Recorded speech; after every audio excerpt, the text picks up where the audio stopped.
মাদ্রাসায় অথবা যে কোনো শিক্ষা প্রতিষ্ঠানে মাসুম বাচ্চাদেরকে শারীরিক শাসনের নামে যে জুলুম চলে এটা বন্ধ হওয়া দরকার, এবং এটার বিপক্ষে কিছু হুজুররা অবশ্যই যাবে। আমি যে কথা বলছি এটার বিপক্ষে কিছু হুজুররা যাবে, গেলেও কিছু করার নাই। আমি তাদেরকে একটু প্রশ্ন করতে চাই, আল্লাহ রাসূল সাল্লাল্লাহু আলাইহি সাল্লাম সাহাবায়ে কেরাম রাদিয়াল্লাহু আনহুম আজমাইনদেরকে যে কোরআন শিখিয়েছিলেন, এভাবে কোনোদিন প্রহার করেছেন? ছোট ছোট সাহাবায়ে কেরাম রাদিয়াল্লাহু আনহুম আজমাইনরাও রাসূলুল্লাহ সাল্লাল্লাহু আলাইহি ওয়াসাল্লামের কাছ থেকে কোরআন শিখেছে, তো রাসূল সাল্লাল্লাহু আলাইহি ওয়াসাল্লাম কি কখনো এইভাবে প্রহার করেছেন?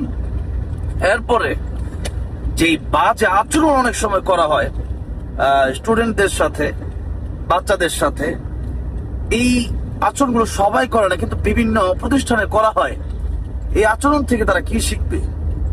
এই জন্য এই পড়াশোনার পাশাপাশি স্পেশালি কিভাবে বাচ্চাদেরকে আদর করে শারীরিক শাসন মুক্ত, মানসিক ভয় মুক্ত প্রত্যেকটা প্রতিষ্ঠান গড়া যায়, সেই জন্য আমি মনে করি যারা ওস্তাদগণ থাকবেন অবশ্যই তারা অনেক মর্যাদাবান। তাদেরকে বিশেষ করে হিফজ মাদ্রাসাগুলোতে অথবা ইবতেদায়ী মাদ্রাসাগুলোতে শিক্ষকদেরকে বাচ্চা পড়ানোর জন্য, মাসুম বাচ্চাদেরকে শিক্ষা দেওয়ার জন্য আলাদাভাবে ট্রেনিং করানো দরকার।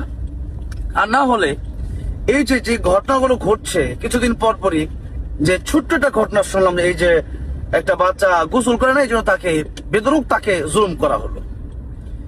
মানে একটা উস্তাদ সে তার সন্তান, তার ছেলের সমতুল্য বা তার ছোট ভাইয়ের মতো তাকে মারলো, এটা নিয়ে অনেকে আবার কি করে ওই হুজুরের পক্ষ নেবে। কেন? আমাদের লোক। আরে আমাদের লোক বলে কি হয়েছে? মানে কিছু আগে দেখলাম একটা হুজুর গালি দিল, ওই হুজুরের পক্ষে সবাই সাপোর্ট আনতেছে, সে আমাদের মুরব্বী। আরে মুরব্বী হয়ে গালি দেবে, তার পক্ষে আমি সাপোর্ট করবো নাকি? মুরব্বী হয়ে অথবা কোন হুজুর হয়ে সে জুলুম করবে একটা মাসুম বাচ্চার উপর, এটাকে আমি সাপোর্ট করবো নাকি? কোশ্চিন কালেও নয়।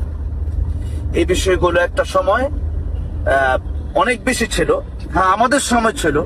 আমাদের সময় আমরা এই যা ঘটনা দেখতেছেন আপনারা, তার চেয়ে আরো কয়েক শতগুণ বেশি আমরা শিকার হয়েছে। একটা সময় ছিল। বর্তমানে মিডিয়ার যুগে এসে বিশেষ করে এই মাদ্রাসা শিক্ষা থেকে যদি এইভাবে বাচ্চাদেরকে মারা হয়, এভাবে বাচ্চাদেরকে আঘাত করা হয়, তখন বাচ্চারা মানে এই বিষয়টা মা বাবার কাছে বলে অথবা এটা মিডিয়াতে যায়। আমাদের শিক্ষার একটা বড় ক্ষতি হচ্ছে, বিশেষ করে মাদ্রাসা শিক্ষাটা বড় ক্ষতি হচ্ছে এই জুলুম, এই মারপিট। আল্লাহ তাদেরকে বোঝার তৌফিক দান করেন।